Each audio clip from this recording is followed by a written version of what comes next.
ಯೇಸು ಕ್ರಿಸ್ತನ ನಾಮದಲ್ಲಿ ನಿಮ್ಮೆಲ್ಲರನ್ನು ವಂದಿಸುವಂತವನಾಗಿದ್ದೇನೆ.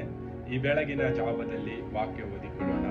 ರೋಮಾಪುರದವರಿಗೆ ಬರೆದ ಪತ್ರಿಕೆ 1ನೇ ಅಧ್ಯಾಯ 16ನೇ ವಚನ ಓದಿಕೊಳ್ಳೋಣ. ಸುವಾರ್ತೆಯ ವಿಷಯದಲ್ಲಿ ನಾನು ನಾಚಿಕೊಳ್ಳುವವನಲ್ಲ.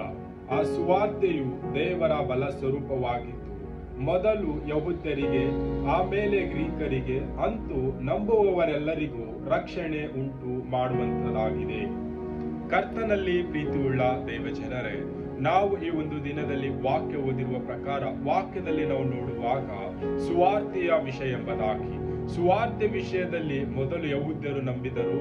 ಯಹೂದ್ಯರು ನಂಬಿ ಕರ್ತನ ಪ್ರೀತಿಯನ್ನು, ಕರ್ತನ ಶಿಲುಬೆಯ ಮರಣವನ್ನು, ಯೇಸು ಕ್ರಿಸ್ತನು ಮಾಡಿದ ತ್ಯಾಗವನ್ನು ನೆನೆದಾಗ ಅವರು ತಮ್ಮ ಹೃದಯದಲ್ಲಿ ನಂಬಿಕೆ ಇಟ್ಟು ಬಾಯಿಂದ ಅರಿಕೆ ಮಾಡಿ ಯೇಸು ಕ್ರಿಸ್ತನ ನಿಜವಾದ ಪ್ರೀತಿಯನ್ನು ಕಂಡುಕೊಂಡು ಅವರು ರಕ್ಷಣೆ ಹೊಂದಿಕೊಂಡರು.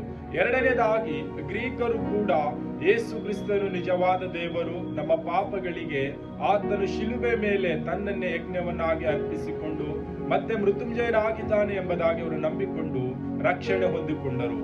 ಈಗ ಈ ಲೋಕದಲ್ಲಿ ಅನೇಕ ಜನರು ಜೀವಿಸುವಾಗ ಅನೇಕ ಜನರು ಯೇಸು ಕ್ರಿಸ್ತನ ಸುವಾರ್ತೆ ಹೇಳಿದಾಗ ಅವರು ರಕ್ಷಣೆ ಹೊಂದಿಕೊಂಡು ತಮ್ಮ ಜೀವಿತವನ್ನು ರಕ್ಷಣೆ ಕಡೆಗೆ ನಡೆಸುತ್ತಾ ರಕ್ಷಣೆಯಲ್ಲಿ ಶಕ್ತಿ ಇದೆ ಎಂಬುದಾಗಿ ತಿಳಿದುಕೊಂಡು ಜೀವಿಸ್ತಾ ಇದ್ದಾರೆ. ಕರ್ತನಲ್ಲಿ ಪ್ರೀತಿಯುಳ್ಳ ದೇವ ಜನರೇ, ನಾವು ಈ ಒಂದು ದಿನದಲ್ಲಿ ಈ ಲೋಕದಲ್ಲಿ ನಾವು ಯಾವ ರೀತಿಯಾಗಿ ಜೀವಿಸ್ತಾ ಇದ್ದೇವೆ, ನಮ್ಮನ್ನೇ ನಾವು ಪರೀಕ್ಷೆ ಮಾಡಿ ನೋಡಿಕೊಳ್ಳೋಣ.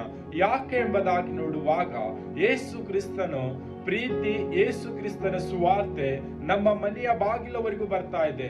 ನಾವು ಕೇಳ್ತಾ ಇದ್ದೇವೆ, ಕೇಳಿದಾಗಲೂ ಕೂಡ ನಾವು ಆ ಸುವಾರ್ತೆಯನ್ನು ಹೊಂದಿಕೊಂಡವರಾಗಿ, ಆ ಸುವಾರ್ತೆಯಲ್ಲಿ ನಾವು ನಂಬಿಕೆ ಇಟ್ಟವರಾಗಿ ರಕ್ಷಣೆ ಹೊಂದಿಕೊಳ್ಳುತ್ತಾ ಇದ್ದೇವಾ?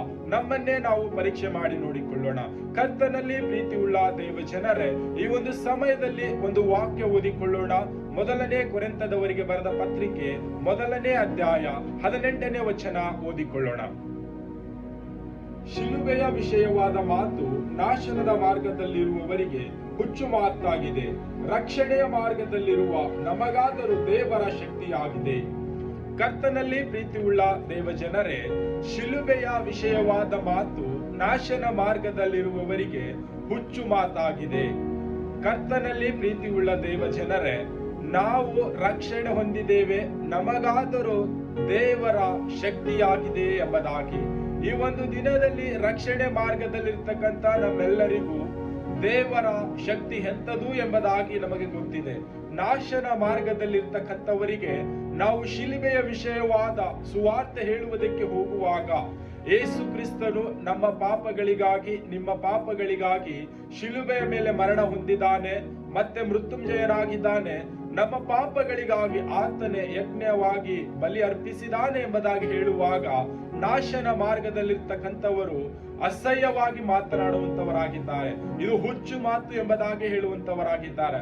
ಯಾಕೆ ಎಂಬುದಾಗಿ ನೋಡುವಾಗ ಅವರು ಈ ಲೋಕದ ಪಾಪದ ಜೀವಿತದಲ್ಲಿ ಸಂತೋಷ ಪಡ್ತಾ ಇರ್ತಾರೆ, ಈ ಲೋಕದ ಕುಡಿಕತನದಲ್ಲಿ ಸಂತೋಷ ಪಡುತ್ತಾರೆ, ಅಹಂಕಾರದಲ್ಲಿ ಸಂತೋಷ ಪಡುತ್ತಾರೆ, ಈ ಲೋಕದ ದುಷ್ಟ ಕಾರ್ಯಗಳಲ್ಲಿ ಅವರು ಮುಳುಗು ಹೋಗಿ ಅದರಲ್ಲೇ ಸಂತೋಷ ಪಡ್ತಾ ಇರ್ತಾರೆ.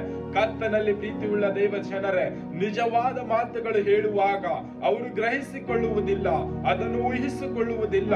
ಇದು ಹುಚ್ಚಾದ ಮಾತು, ನೀನು ನನಗೆ ಏನು ಹೇಳುತ್ತೆ ಎಂಬುದಾಗಿ ಅವರು ಅಂದುಕೊಳ್ಳುವಂತವರಾಗಿದ್ದಾರೆ.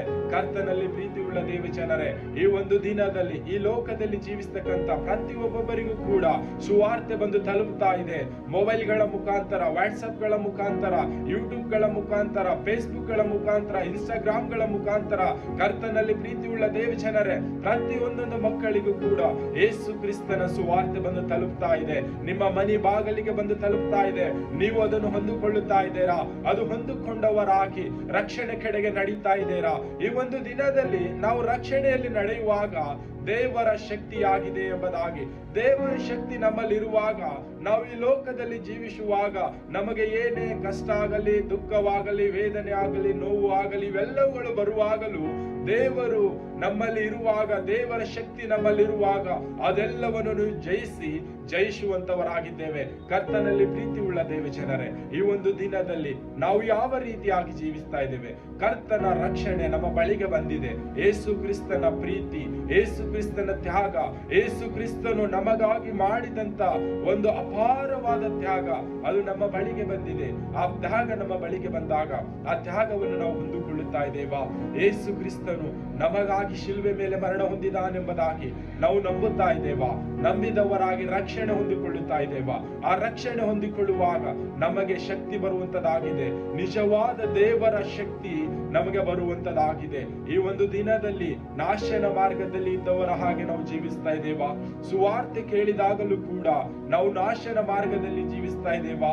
ನಾಶನ ಮಾರ್ಗದಲ್ಲಿ ಜೀವಿಸುವಾಗಲೂ ಕೂಡ ನಾವು ಸುವಾರ್ತೆಯನ್ನು ಕೇಳುವಾಗ ಆ ನಾಶನ ಮಾರ್ಗದಿಂದ ಬಿಡಿಸಿ ಒಳ್ಳೆ ಮಾರ್ಗದಲ್ಲಿ ಸುವಾರ್ತೆಯನ್ನು ನಡೆಸುವಂತದಾಗಿದೆ. ಕರ್ತನಲ್ಲಿ ಪ್ರೀತಿ ಉಳ್ಳ ದೇವ ಜನರೇ, ಈ ಒಂದು ದಿನದಲ್ಲಿ ನಾವು ಯಾವ ರೀತಿಯಾಗಿ ಜೀವಿಸ್ತಾ ಇದ್ದೇವೆ? ನಮ್ಮನ್ನೇ ನಾವು ಪರೀಕ್ಷೆ ಮಾಡಿ ನೋಡಿಕೊಳ್ಳೋಣ.